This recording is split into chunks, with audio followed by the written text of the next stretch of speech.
They're telling me I need to take the bait.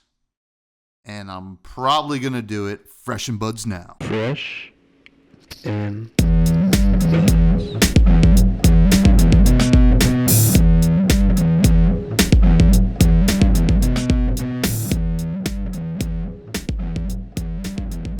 All right, folks, welcome back to yet another episode of Fresh and Buds. I'm your host, Tommy Fresh, and you are all my buds. And today I am happy to introduce to the buds Aurora and Tegan from Flesh and Bad, one of the best YouTube channels out there right now for Flesh and Blood. And you know what? For everything else, too. How's it going? Welcome to the show. Thanks for joining us. Yeah, thanks for having us. Yeah, thanks for having. I'm super excited to talk to you about some, get to know you guys. And then also, I want to talk about specs, hero specs, because we just got some spoilers of some specs. I mean, we're about to get into like Super Slam spoiler season, but we always get those expansion slot cards first, and it looks like maybe it's going to be a lot of specs, which will be kind of cool, or maybe not cool. We'll decide on the show. Yeah. And but before that, I want to get to know the origin story of Flesh and Bad. But before we get to the actual content making, when did Flesh and Blood come into your lives? 2023, I think late summer or like late 2023. I used to work at a game store in Portland, Oregon.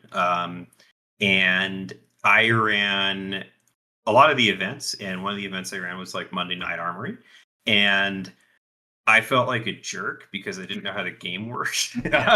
Like I was like a Magic like buyer and seller. Like I did a bunch of like just buying singles for the store, and so I was like, oh well, I should, like, these people are nice. I should probably like know what the game is. So I bought a couple Blitz decks and we brought them home, and I think it was like 3 or 4 games, and we're like, oh, we like this more than Magic.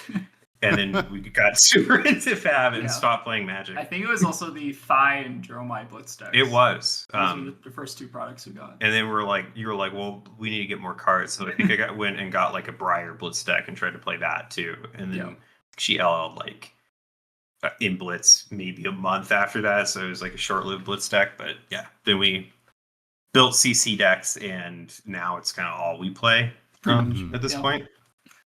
Yeah.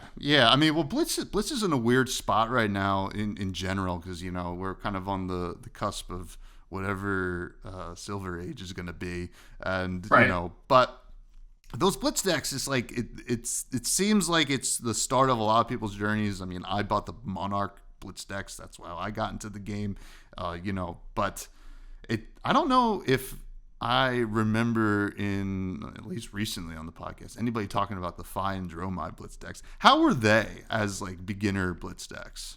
Phi was better, for sure. I really like Phi. Yeah. I think Tegan was like, so Tegan I think normally played Dromai, and we were like less into Dromai just because it felt very like. I was into Dromai that's my shameful secret is that I always tell people like, oh yeah, I started on Reiner.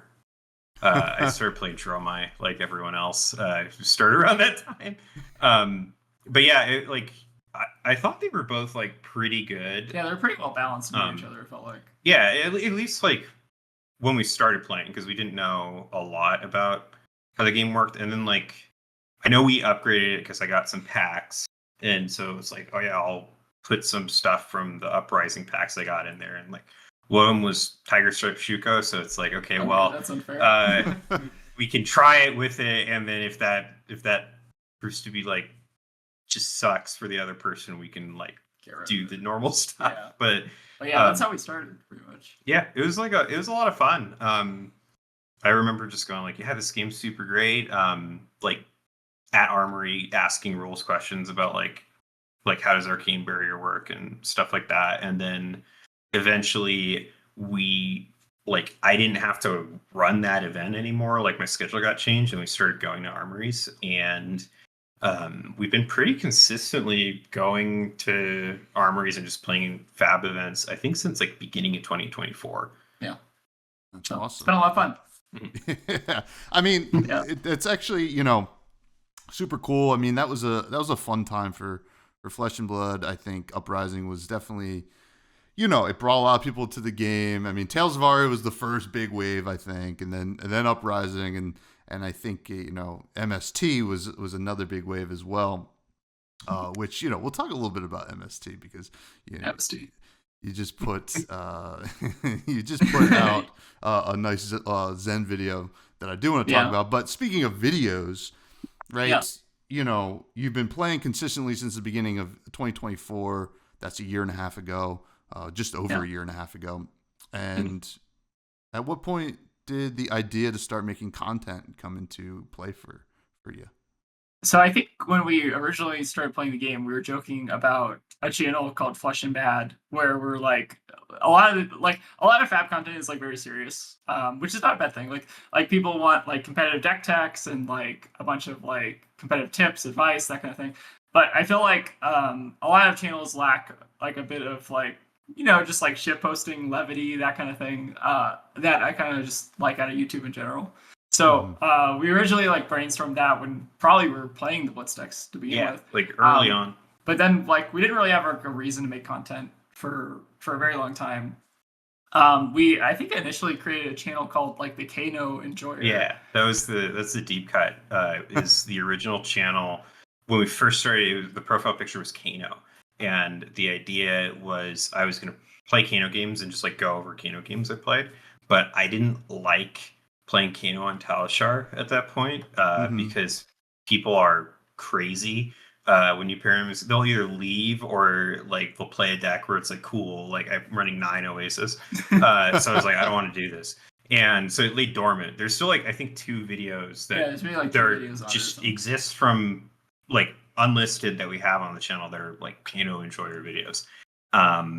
And it lay dormant for a while, and then Zen came out, and you started making Zen videos because you were active in Zen chat, right? Yeah. So I had one probably some of like the earliest LL points in Zen's history, and then this was like very early on during like national season, like around I think it was slightly after US Nats. Yeah. So I think Lupine Fiasco at the time was actually the person who like got me into making content, is because he's like. He was playing Zen at the time. He's like, I don't get this hero. I don't understand it. Someone else needs to make content for Zen. And I'm like, I can put up some videos. Yeah, like, you were good at Zen even early on.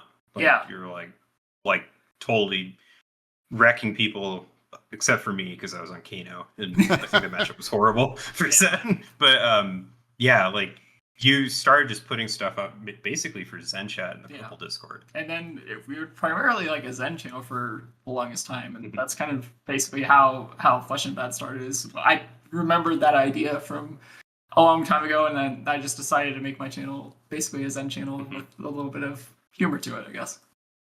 Well, it's kind of funny, right? That with this game with the LL system, right? Yeah. If it's a good hero, you can't. I mean, at least for Classic Construct, you can't like really ride the lightning on a specific hero. That's why you see you just pick a bad hero next time. Like maybe let's look at Mansant on Leviathan. No, we love you, Ethan. But it's. I mean, to be honest, like me on Riptide sometimes, but we'll get there eventually. We have a new spec that we'll talk about, but. Yeah, that's awesome. I mean, the Zen Content, that is a hero that has a wild story, right? Because and this is something that's come up a lot, right? Towards the end of Zen's tenure, it was like, this is like the coolest deck that's fair but good, and why couldn't we have this the whole life cycle? And you guys just made a like a video essay, right? Now that is kind of like a recent video for you. When you start out, you're doing Zen Content. Was there ever a idea that you might get into these kind of long form video essay, type videos? Yeah. So we're we're kind of like big fans of like speedrunning history videos, which I think is like kind of where a lot of the ideas kind of started for the doc. We're inspired by like a lot of I guess like Summoning Salt's videos where he does like a history of like people breaking like speed record times. And we're also inspired, I think, at least a bit by like the Blackout Party videos, which I think were like some of the documentary style videos for Flesh and Blood specifically. Also kind of like the I guess like the more magic equivalent would be Rhystic Studies, yeah.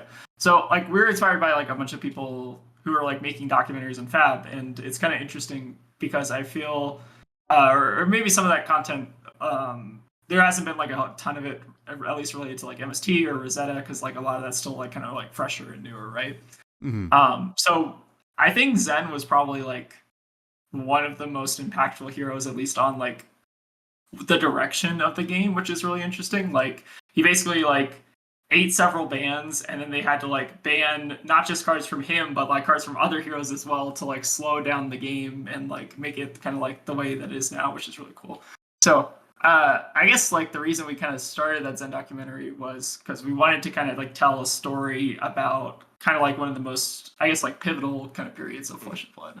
It actually started like with much like more humble like goals. I think your plan was like it would be cool to do like a retrospective of Zen where we talk about like the LL points that he got, and then had some interviews with people, and then this quickly turned into like me narrating. Well, it turned into full on screen. What ends up happening is it's like, oh, and then what if we did this? Oh, and then what if we did this? And then we don't tell each other no about it, and so then it's like, well, here's a movie.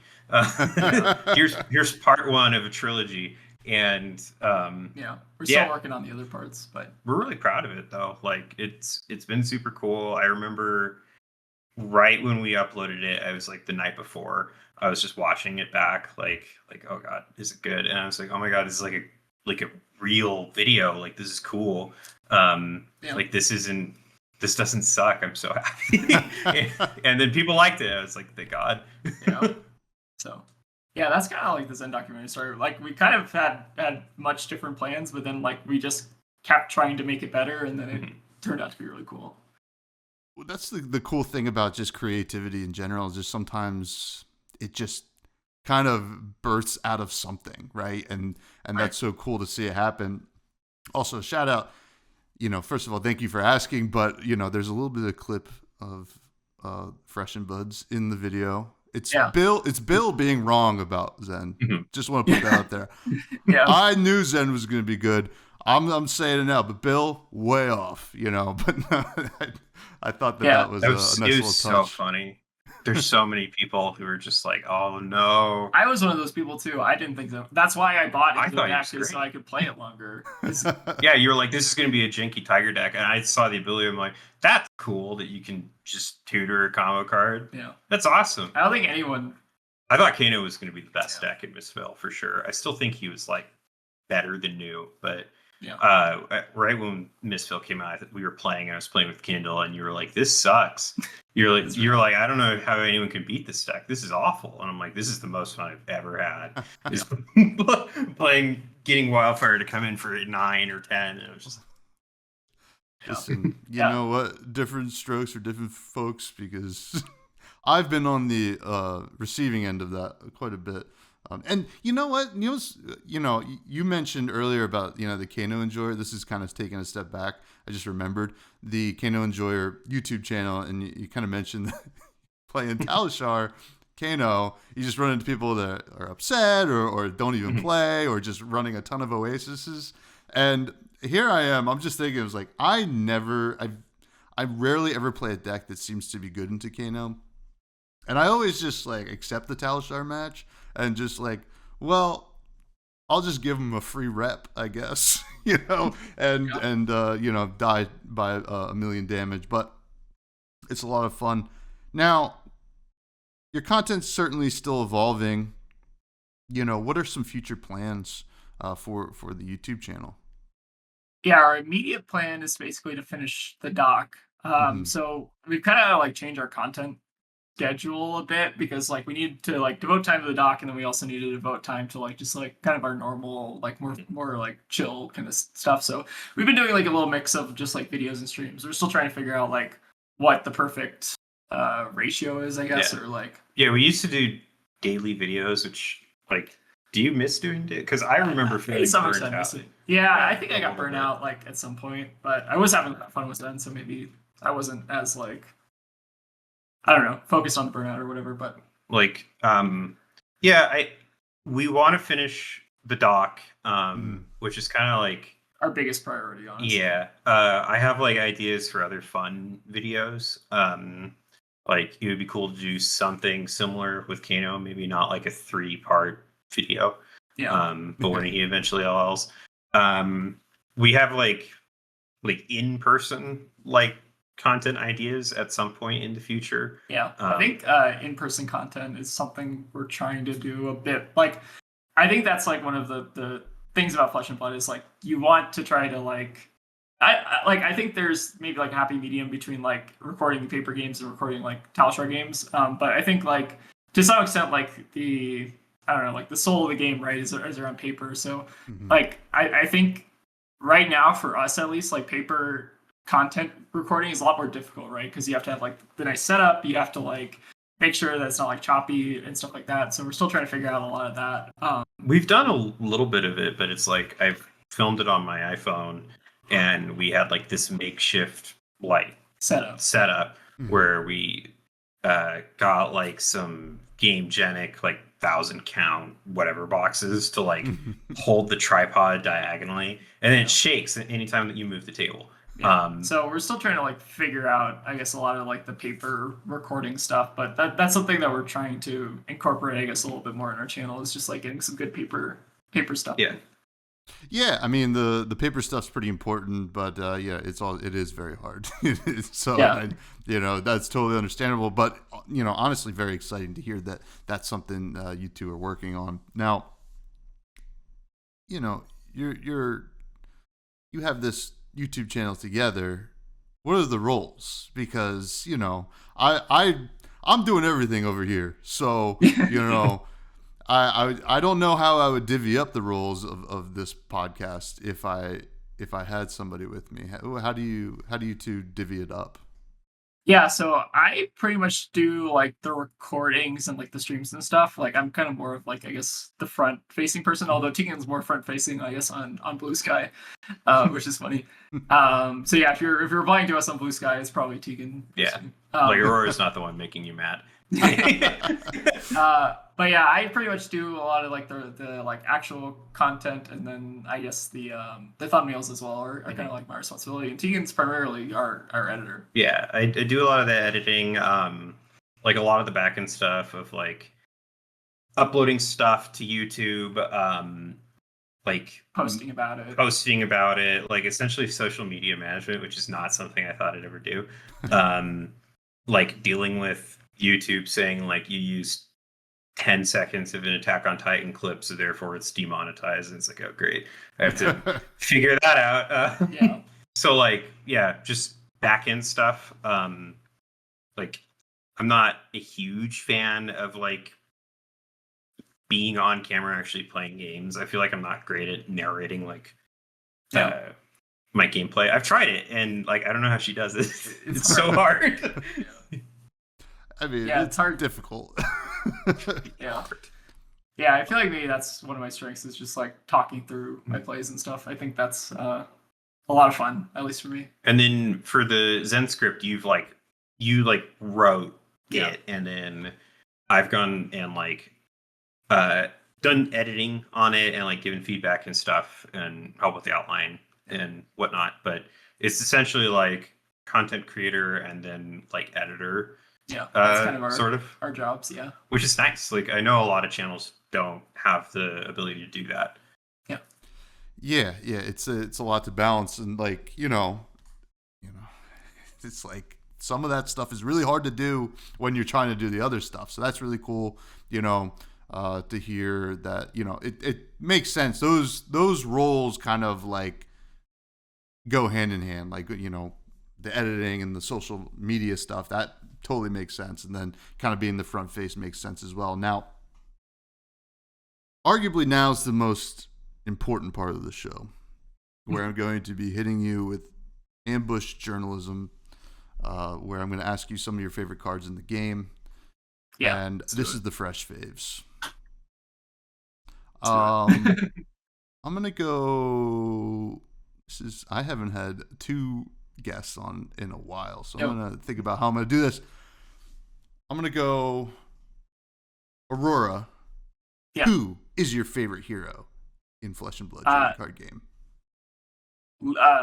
Legal hero currently right now it's probably Marlin mechanically, but historically probably Zen is just the all-time favorite. Makes sense. Tegan, who is your favorite Flesh and Blood hero? Kano, it's not close. It's not even remotely close.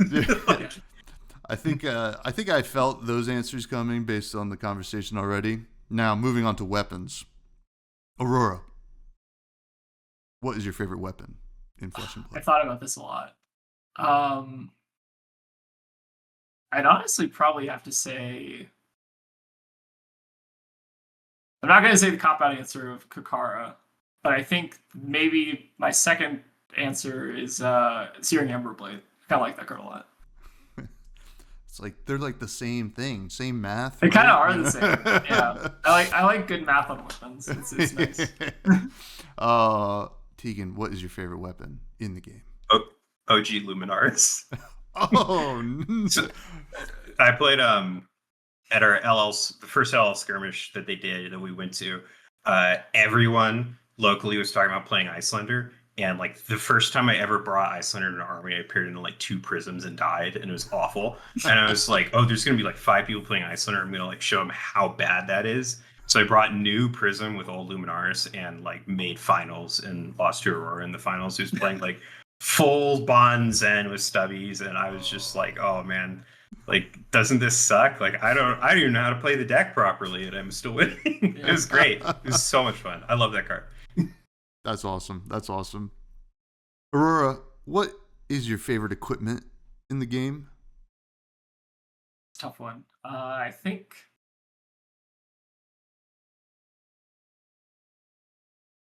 yeah, I'll go with Kasaya. Why not? It's on brand. Yeah. I think that one's a really cool one. That one makes sense. Tegan, what's your favorite equipment in the game? It's probably Ragamuffin's hat. Ooh, that's a good one. Nice. Yeah, like I think I like hat more than Strider's, I think. Yeah, I mean, it's like the most unassuming equipment that does. I know, right? the most powerful thing, which is awesome. It's just draft chaff that turns out. It's like, oh, they printed second Storm Strider's common. What's that new equipment for Kano? Oh, yeah. Old Knocker. Old Knocker. That's also my second. That's probably my second favorite. Then. Oh, Threadbare Tunic would be up there too. Yeah, like any of those weird Kano chess pieces. Yeah. That's really cool. When I played Threadbare Tunic in Kano, and people are like, "What? I don't even know what that is," and it's just like it's better. Yeah, like it's about 5% better than Spellfire Cloak. Yeah, those are really cool. All right, Aurora, what is your favorite card to throw into the deck? These are you know your attack actions, non-attack actions, etc. Gore Belching, I think. If I can find a deck that actually makes that good, that's probably my favorite card. 0 for 7. Yeah, 0. It's got to be good, right? It has to be. Yeah, it's got to be good. Yep. Tegan, what is your favorite card to throw into your deck? If it wasn't banned, it'd be Toma Aetherwind, but I really like the card Truce. I have a tier list of heroes that can use Truce well. I made in Rosetta, and I posted with no context, and people are like, "What is this?" Like, but yeah, I think Truce is super cool. Like I played a lot of Florian, and it did a lot of work. And I'd like more. Like I'd like a hero to use it again. Yeah. I was trying to Riptide Chain Reaction into Truce. That'd be sweet. That sounds like jank. It was not good. It was not good. It just it can't cost anything. I think that's the main thing. Now, yeah, this is a question for both of you. In the world of Wraith, what class and talent would you be? I think we've asked each other this question before. Maybe aside Joe. Yeah, maybe we haven't. What would you be? But I think it would be cool if there's just like kind of like Ira, where it's like a generic hero. She's not a generic hero, but she's functionally like just a hero that plays generic. No, this is what would you be? No, I know. I was getting to that. So I think it would be cool if I was just like a mystic hero. Ooh. Oh. Like no class. That'd be kind of cool. Rude. Yeah. So kind of like Ira, but not really. What would you be, Tegan?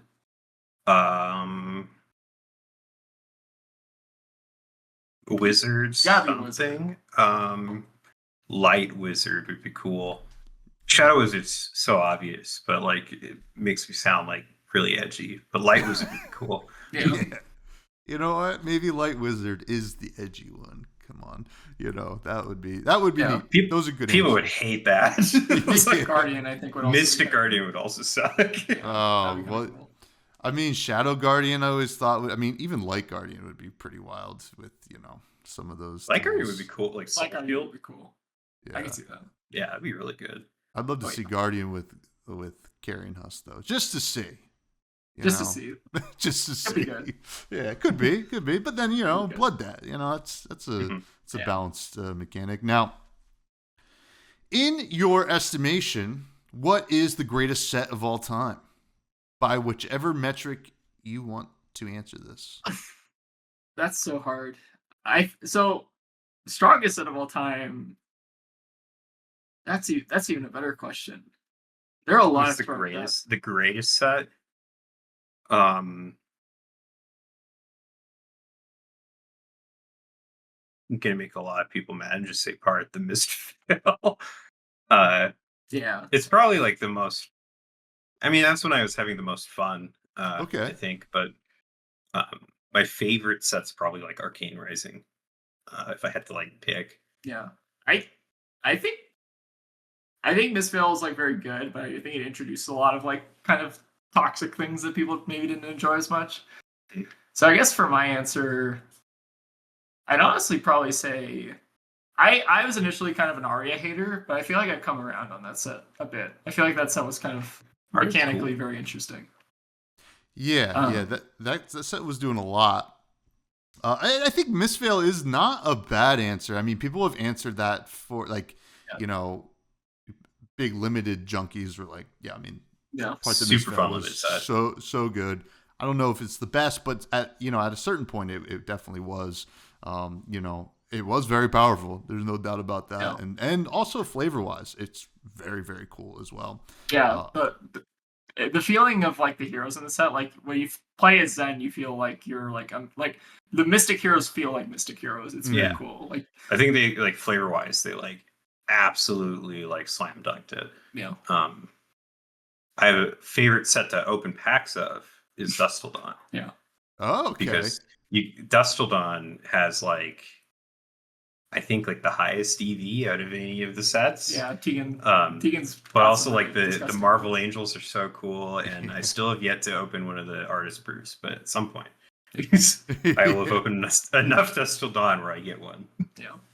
See, I didn't even know it was the highest EV, but now I'm gonna have to keep my eyes peeled. Someone in the comments is gonna be like, Tegan is wrong, and maybe that's changed. It might have changed, but like at the time, I remember like if you open like Warmongers and a Marvel, like which is super easy, just make your money back. Yeah, just make your go get another box, and then keep doing that. Yeah, just keep parlaying it into more boxes. Listen, we want to open more product now.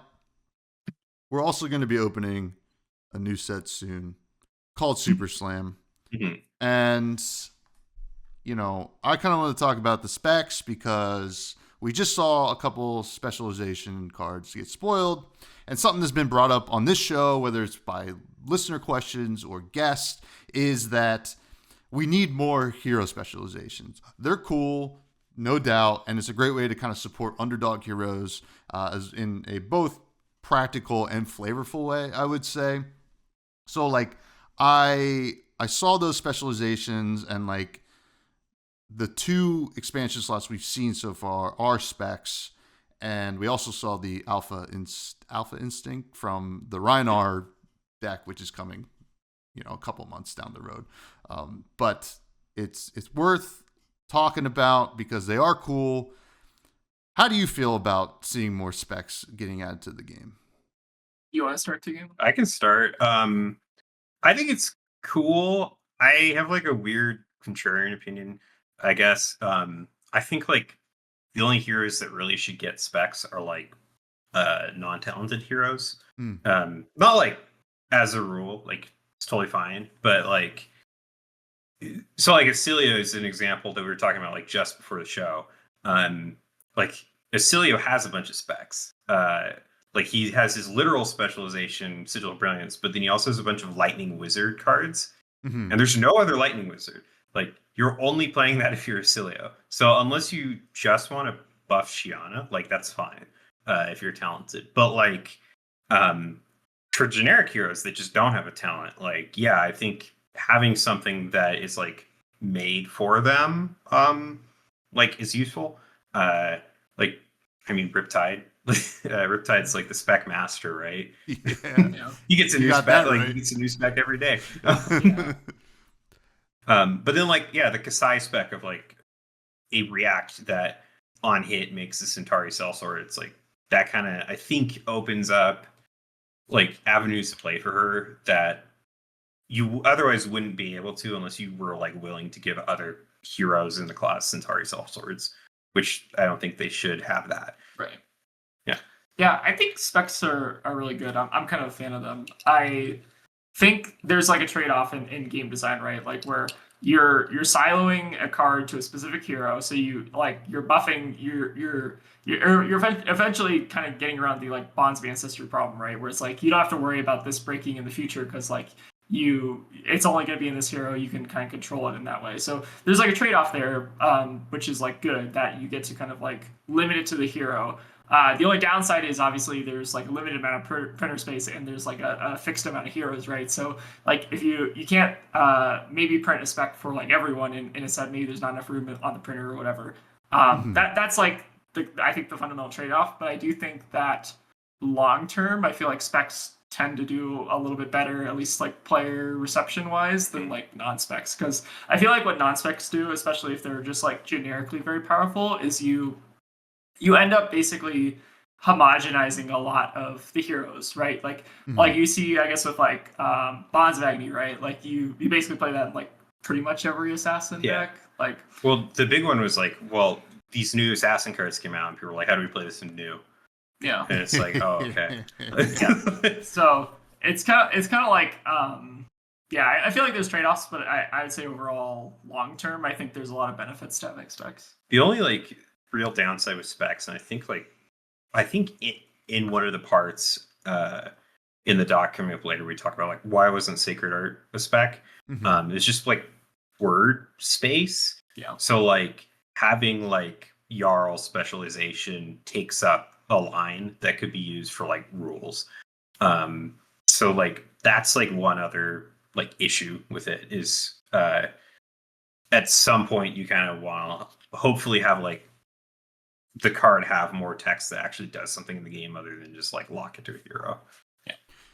Yeah. I mean, I think that you kind of nail that. Like with they can become busy, right? When you start adding all those words, and that can be a downside. I do have a counterpoint to the Acilio point, though. I look at Chain, right? When Chain was first legal, technically all the Shadow Runeblade cards were specs as well, but it leaves it open, right? We're going to get another Lightning Wizard at some point. Now, that Lightning Wizard won't be able to play Sigil of Brilliance. I don't know if that Lightning Wizard will want to play Sigil of Brilliance, right. But it's nice that it kind of leaves it open, I think. But also a funny thing about Chain, this is a total aside. Chain has a specialization that it's awesome. Yeah. It's awesome, but it's Soul also like Reaping. Cool. Well, no, I'm thinking of Eclipse. It's even better. Yeah. I love that card. Well, Eclipse is the funniest card to me because that card requires you to play, what is it, like 6 things from your Banish Zone? And then I think you can. It's 6, yeah. Yeah, which, if you're doing that, like, that's like, holy smokes, you're really doing the thing. So, basically, anytime they print a new chain, either they're going to have to make Eclipse playable in that new chain, or like they won't be playing 6 things out of the banish zone, which is kind of interesting because that's a lot of cards out of a banish zone. It's a lot. Oh, Chain could do it too. Like Yeah. I think I did that in limit. I don't think I got the card in limited, but I had a turn where I was like, oh, if I open Eclipse here, that would have been sick because I could have totally gotten Urza out. It's like Chain a was bunch cool. of Seeds of Agony and stuff like that. Yeah, it was like 3 seeds into like Soul Reaping. I was the only chain in the pod. So I just like it. I was like, this is so cool. I'm having so much fun. The one thing that is kind of feel bad about specs is it's like Chain, right? Chain's not in CC, and he's got these specs, and you can only play him in LL. Yeah. And so Prism's awesome because they made a brand new Prism, so you can play all the Prism specs that you want in this new Prism. But then Vincent doesn't get to play Soul Reaping or Eclipse, and I don't know if there's going to be a new Chain. It seems like they're cagey on that because of how strong Chain was. So there had at some point, right? Yeah. But specs kind of end up being weird and just kind of sitting around for a long time. I know you're it would be cool to play Endless Winter and Jarl. Yeah. But Oldham has that. Yeah. I think it's also flavor wise very interesting because the spec is tied not to the class and the talent is tied to the hero specifically. So you need to have that hero also be legal in CC. So you can't play Oldham cards in Jarl or stuff like that. You can play Oakenold, which is kind of. That's not an Oldham spec, which is crazy. It's crazy. It has him on the card. Yeah. That was. I mean, I don't know why it wasn't Oakenold and it was Endless Winter. I mean, I guess it could have been both, but yeah. It's because then you got Starvo throwing Oakenolds and stuff too. You're just oh my god, this card's insane. But that is the kind of interesting thing. Also, what ends up being a spec is always interesting. Some stuff makes a lot of sense, right? And from what we just saw, the new ones do make a lot of sense. Kasai one, which you mentioned, Tegan, that is, let me bring that up. Blood follows Blade. If anybody didn't see it, I'm going to read it to you right now. It's a yellow. Kasai likes yellows. It costs 0. It's a warrior attack reaction that blocks for 3. And it is a specialization, of course. We're talking about those. Target sword attack gets go again. And when this hits, create a Centauri Sellsword token. Obviously, that's going to be for Kasai, right? Makes sense there. Yeah. And then the card I'm most excited about, Take the Bait. Riptide specialization. That's yes. Cool. It's so cool. Yeah, it's so cool. Might be the best card ever printed. And if you say might before that, you can be wrong. No one could get mad. Nobody's mad. No one's allowed to be mad about that. That card's so cool, though. Card is cool. It's a red, which actually is probably the worst part about it. But it costs 0. Search your deck for a card, then shuffle and put it on top. Create a bait token under an opponent's control. Go again. It blocks for 3. It's just a ranger non-attack action. And the bait token is a 0 attack ranger token aura that says you can't play or activate cards you own. Action. Destroy this when the chain link resolves attack. And then it also has a once per turn attack reaction. 0. This gets +1 and go again. Holy moly. All the traps are online. Very, very cool. Now, seeing that certainly brought a warm, fuzzy feeling to my, insides. I am very excited to brew with it. And it's really cool to see. And we know we're getting 31 cards in the expansion slots, which is a lot. I think it's the most we've seen. How many do we think are going to be specializations based on just seeing the first 2 being specs right away? That's a good question. I think it'd be really interesting if they did some kind of thing where it's all specializations or mostly specializations, I guess. I don't think they're going. I think there's going to be could have sworn I heard someone say there's a bunch of reprints. So it's you don't really want specs as reprints, right? That would suck. I don't know how many specs. That was so bad. Super high value. Eclipse. What's this doing here? That's $8, right? Yeah. Trying to think if there's any maybe Doomsday. because Levi is still playable. But like, if I saw Blazing Aether as an expansion slot card, I'd probably cry. Yeah. I'd be like, come on, Yeah. like I love it, but come on. I think it would be really neat, or like it would be a kind of cool way to invigorate CC. But I think there is definitely like a limit to how many specs you can maybe put in a set. I don't know. Maybe they'll go full overboard though. That'd be interesting. Yeah, I mean, it would be cool to get, hopefully, like for just like the non-talented heroes. I think non-talented heroes need stuff that sets them apart from like, well, why don't you play this but with ice or with mystic or with, I don't know, I'm trying to remember what other talents are. I'm drawing a blank. Lightning, I guess.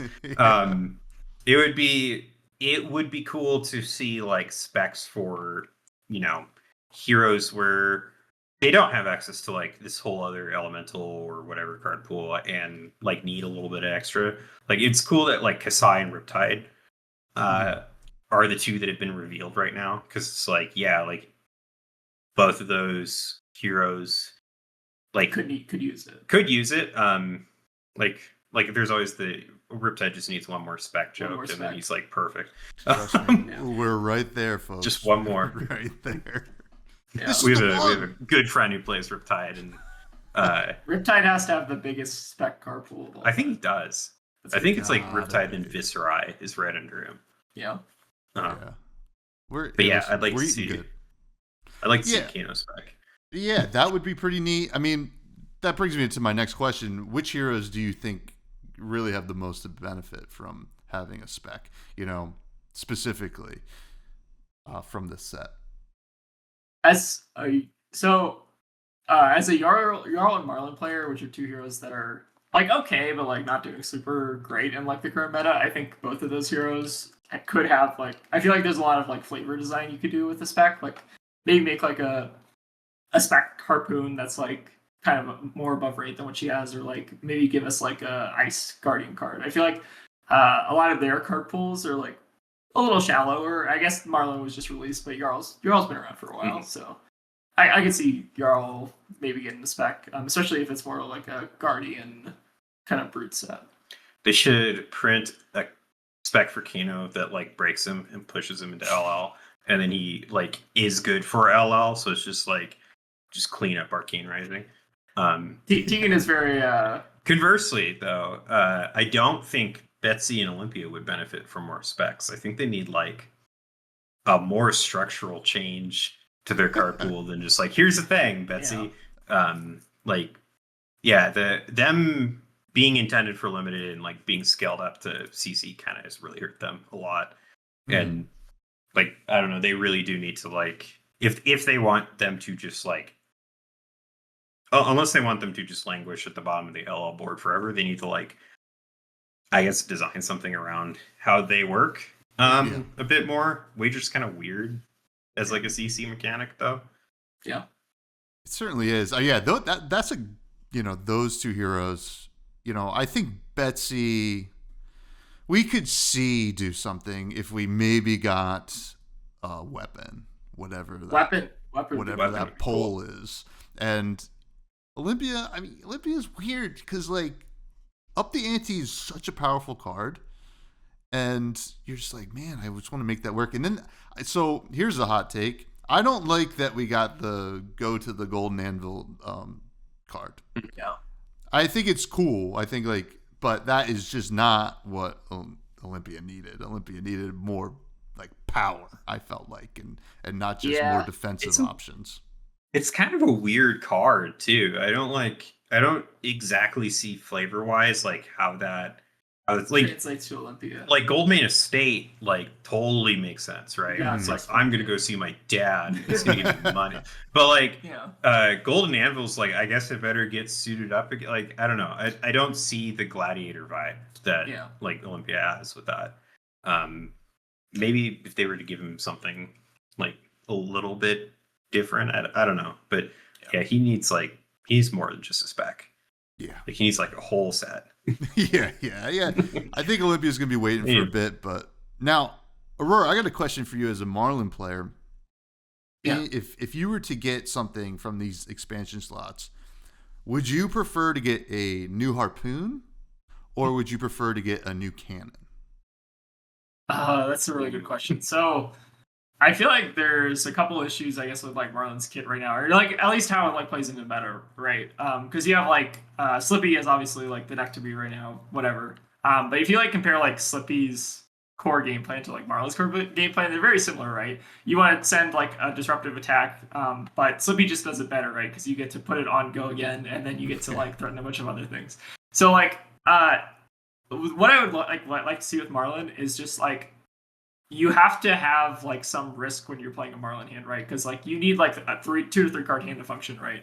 At least with the current bow. If she got like a different bow that like allowed her to play off like smaller hands where you're like getting disrupted more often, that could be really interesting. But yeah, also like just like the problem with like overpower as a mechanic is that like super easy to block right now just with how many D-Rex are like indexed for Slippy, and then like also Victor getting juiced with like the new test of Iron Grip card. Well, then Slippy also can just block overpower because all the cards in the deck there just reacts. Yeah, and like overpower is also cares about attack reactions too for some reason. Yeah, like overpower being blank text in a lot of matchups feels pretty bad. So I think it'd be cool to give her some way to at least some way to either disencourage people to like just spam reacts into, or spam like either D-Rex or like attack reacts or whatever. Just like spam block with those, and then you don't get to hit with anything. Or alternatively, like give her like a weapon that gives her some other effect other than overpower, like maybe like dominate. That would be kind of cool. Dreadbore cannon. Yeah, something like that. Like honestly, would be interesting. Just like some way to get around like the very defensive nature of the meta right now would be kind of cool. Yeah, it's kind of interesting because cannon is like this weird subtype, right? That you almost would want like an offhand like quiver cannon, right? Like where you you could play Dreadbore and also a cannon, but maybe that's just being a little bit greedy, I would say. But cool nonetheless. Now, there are 2 talented heroes that I do think about that maybe one specific talented hero that I think would be cool, and maybe this is a little bit of bias because I played this hero a little bit, but I would like to see a Fang spec in this set because Fang is a powerful deck, no doubt, right? But also it is a deck true to this form that it's either the best deck ever, you feel like this is unbeatable, or I'm playing the worst deck ever, which is cool. I like that. Like, that's kind of fun. But should we get something to get a little bit out of that range of being the worst deck ever? I think Fang could probably use a little bit of love. I don't know exactly like what do you feel like as a Fang player you're missing from like his like game plan? I think that some kind of fealty like equipment would be like nothing like too broken. I don't want to just be able to like spam fealties with an equipment, but like kind of an emergency button, right? Okay. Where even if it says because fealty goes away if you don't create one, or if you don't play a draconic. I mean, just even a chess piece that you can sacrifice to create a fealty. Now there is the issue there that it could also be a little bit too accelerated to get to the 3 fealty. Now, what do the thing you do is if you have 3 fealty, you can sacrifice this to create a fealty so that you don't, like if you had to like block your whole hand, that you don't lose it. I think I would do something like that, but that's just me, So Fang has that what's that card called that like Fire and Brimstone, right? Fire and Brimstone. Yeah. That's not a spec though, is it? I thought it's a spec. Is it a spec? Yes, it's a spec. Yeah, it's a spec that I'm pretty sure it's a legendary. It's gotta be.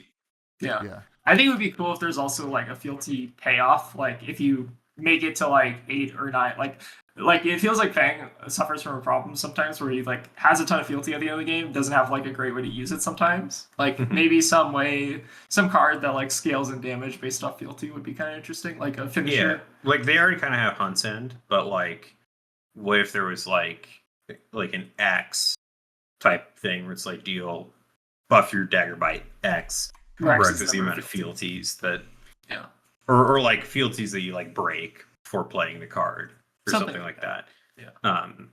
Just like, because yeah, like when a Fang gets really rolling and then just has like a ton of fealties, and it's just like, cool, well, we did it. Like Fang's online, he's going to be online forever. I have like 7 fealties, but then like, yeah, like taking that stack and then converting it into like damage would be cool, I guess. That'd be pretty neat. That would be neat. Also, I checked. Fire and Brimstone is not a specialization. It's, yeah, it's just legendary, right? Yeah. It's legendary, but that might be the text issue that we talked about before. It's definitely that's what it is. It's just, It's a lot easier to put text on the bottom part than it is to be in the text box. Yeah, no doubt. Now, either way, it's all exciting. New cards are exciting. Super Slam's going to be cool. Loving the revered versus reviled kind of theme there, but we do have listener questions we need to ask and for you to answer. These come from the Buds Discord, which is free for anybody to join. It's in the show notes below. First question comes from Capolo, who asks, which symbol in Flesh and Blood is your favorite? Can be on cards, template, art, class symbols, etc. Where would you get a tattoo of it? Ooh, that's a good question. I've been having to think about this a lot. Because I want a Kano tattoo at some point. Like, I'm kind of like leaning towards the art on Kindle. Just like that, yeah, because like that art's super cool. I thought about getting an eye of Ophidia tattoo, but like Eye of Ophidia looks weird. Like it would be really weird to have a tattoo of that, right? Like people are like, what is that? It's like it's an awesome card. It opts to. What is my favorite? I guess I don't know if this counts, but like maybe I like some of the borders on cards, like the kind of like the class borders. I think Mystic Ninja is probably one of my favorite borders. I don't know. Oh yeah, like with the. I don't know if I can get a tattoo of a card border. That would be an interesting story. Yeah, I mean it's like what is it? It looks like a swirly, like a katana like thing, right? Yeah. Where it's like bluish and greenish. Yeah. It's pretty neat. I don't know. I like the colors on a lot of the frames. The colors are always super, super on point. I would not get a rune chant because I feel like a lot of people have. Yeah, that one's popular. Yeah, a lot of people have. That one's popular. It's super popular. Yeah. I saw someone who had a Ramper the Ram's head tattoo, which is super cool. Yeah. Nice. It's pretty nice. Taylor, who was on the show last week, has the Arachne mask. Ooh, that's cool too. Hand, which is pretty sweet. That's a pretty sweet one. Next question comes from William from the Table Pit, who first states, LSS Alex says you make the best thumbnails. Which, and this is a lot of words. Which heuristic optimization frameworks and cognitive salience triggers can be operationalized, oh my God, to architect high conversion thumbnail assets? How do you do it?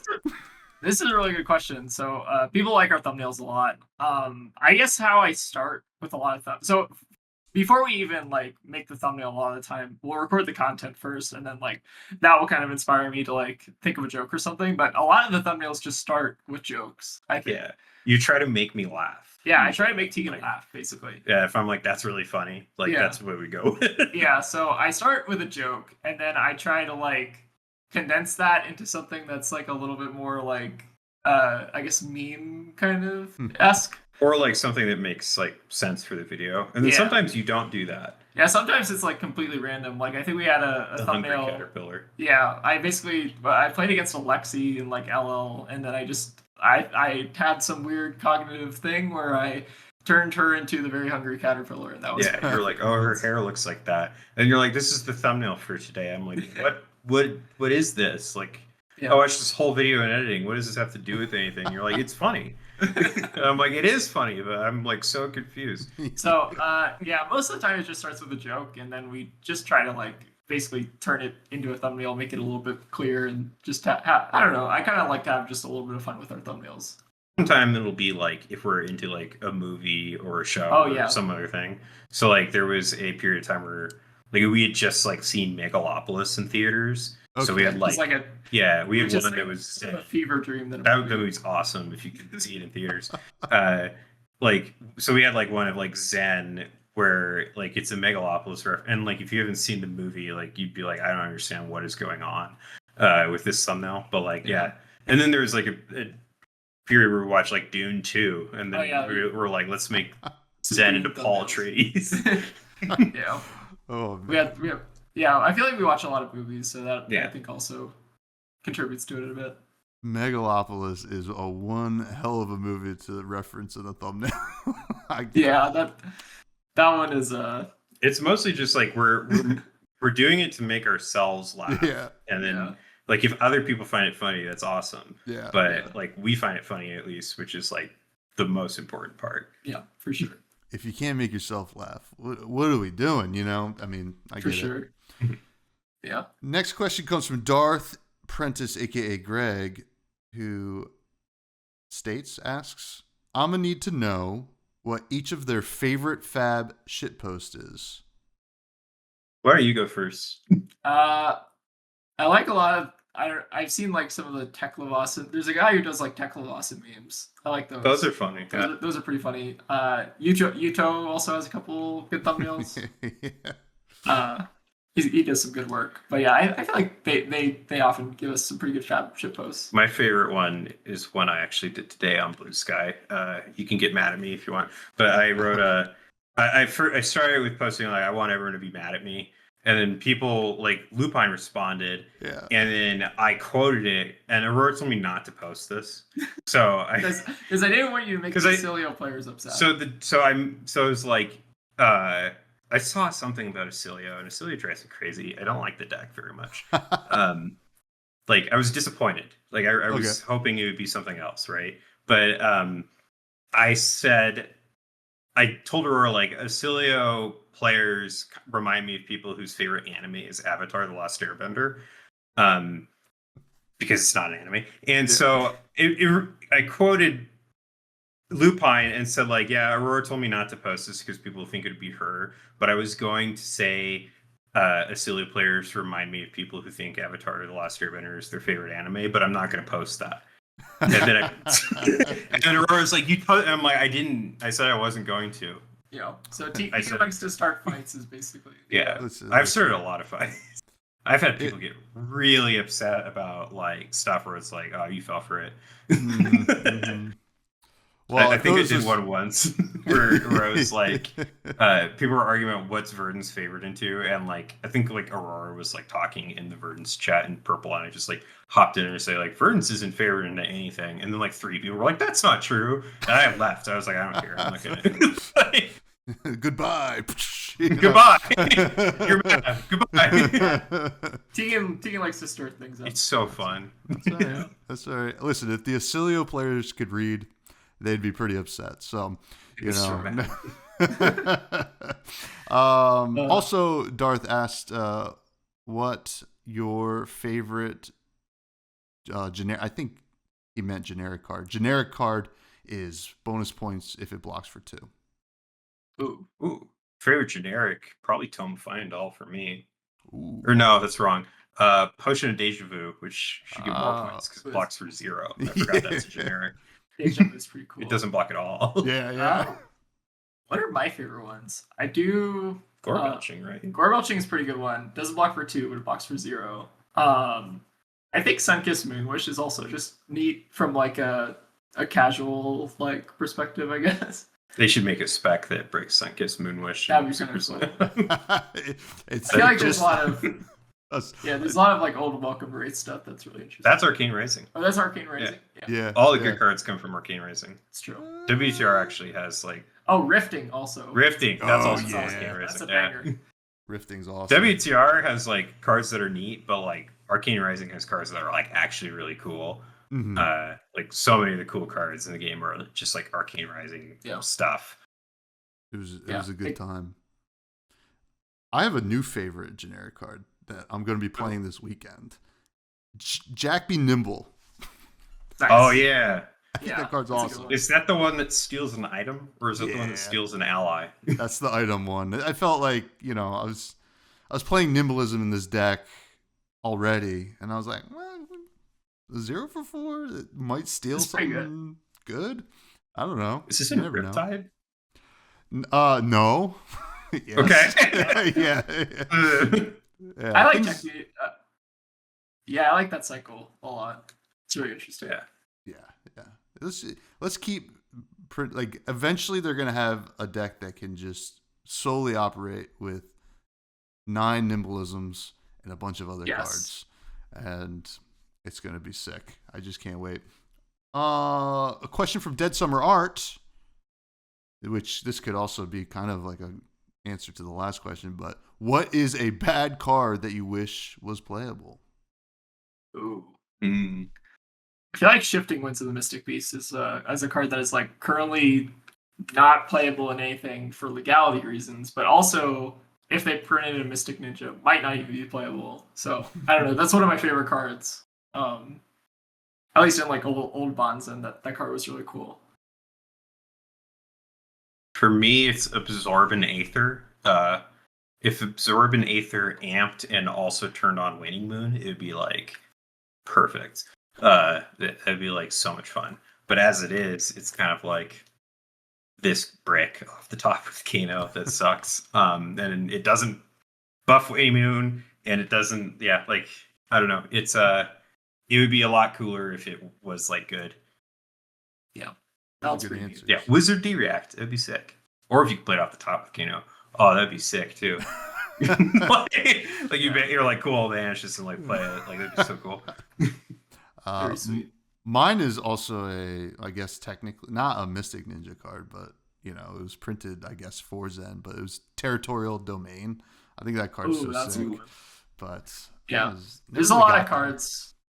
There's a lot of cards in Mystic Ninja that just like didn't see play, like Maul. Also, Territorial Domain's so weird. Yeah, that card was cool. That card was cool though. It feels like it's just you have to do so much for a very little benefit. For not that much of a benefit. Yeah, I look at that card, I'm like, well, first you're like, okay, well, I hope LSS just kind of printed this, and then like maybe some kind of defensive like Tiger deck will exist some point, right? And that card will be good. But like also, then you're like, oh, well, maybe this is kind of like a way to convert a chi into a block, which I guess whatever. But you don't need to do that. Yeah. It's already doing something powerful. Sigma asks, what's your favorite pet card to throw into decks when you're building? Ooh, Tegan, you might need to go first on this one. I don't have any pet cards. I only play good cards. Wow. Well, like actually my favorite, it's not bad anymore, but like during Misfill, at like the height of like Kindle Kano, people were off of it, is Sonic Boom. Sonic Boom's super cool. It does just the extending of like the arcane chain, I guess, for lack of a better word, is super neat. It's super cool at pushing Deja Vu. It's so much fun in pitch stacks. But people were off of it because it costs 2, and barring I think Aether Spindle Red, people really were kind of just put 0 costs in the deck at the time. We got to go full combo.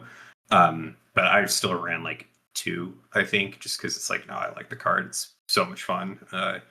Plus, in a stack, it just is when the Sonic Booms come out, you're toast. But yeah, that would be my it's good now, but at the time, yeah, that was the one that I know people kind of gave me pushback on playing that, but I still thought it was really good. I like Imperial Seal of Command, which is a card that is not good. That card's that card's bad. That card's real bad. Listen, you're only beholden to put 1 in the deck. So yeah, it's even bad as a 1/0. That card is terrible, but it's really cool.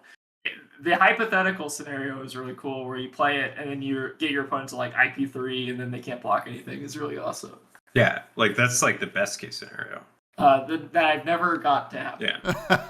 Yeah. One day. That's one of those. One that's day. one of those magical Christmas Land ones where you're like, this card's awesome. Like, if I get this and this and this and this out, like, it's gonna be sick. And it's like, all right, what if you don't get any of that? It's like, oh, then it's easily the worst card ever printed. Yeah, it's pretty bad, but we'll find a way to make it work one day.